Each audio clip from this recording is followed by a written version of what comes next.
Pourquoi sommes-nous sur Terre? Pourquoi l'homme vient-il au monde? Apprend-il à marcher, à aimer, à espérer, puis vieillit, souffre et meurt? Et au fond, que signifie vraiment cette promesse mystérieuse que la Bible appelle la vie éternelle? Le corps est matière, et la matière appartient au temps. Elle change, elle se fatigue, elle se défait. Si la vie éternelle n'était qu'un corps qui durerait sans fin, ce ne serait pas une espérance, mais une lassitude sans issue. La Bible ne parle pas de cela. Elle parle d'une vie plus haute, une vie qui ne naît pas de la matière, mais de Dieu. L'homme n'est pas seulement un corps, il est fait de plusieurs profondeurs.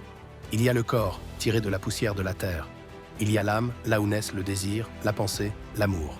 Et il y a l'esprit, ce souffle discret par lequel l'homme peut se tenir devant Dieu et recevoir sa lumière. La vie éternelle ne commence pas dans la chair. Elle commence dans l'âme ouverte à l'esprit. Au commencement, tout était simple. Dans le jardin, le corps, l'âme et l'esprit vivaient accordés. Le corps n'était pas immortel par nature, mais porté par une vie plus grande que lui. L'âme était unifiée. L'esprit était tourné vers Dieu. L'homme ne se regardait pas, ne se jugeait pas, ne se craignait pas.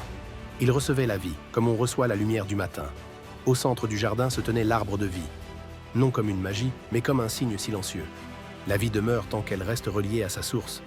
Mais l'homme a cessé de recevoir la vie comme un don.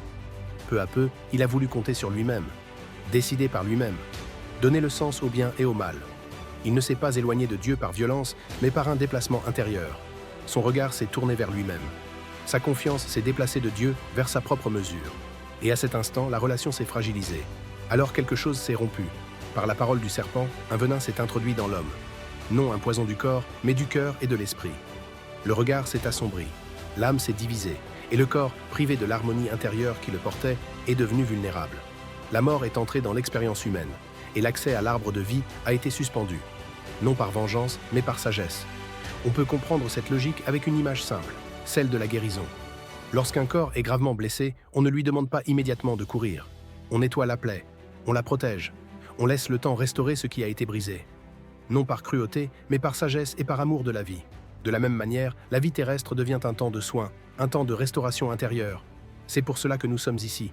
Non pour accumuler, non pour prouver, mais pour être transformé. La vie humaine n'est pas encore la vie. Elle en est le chemin.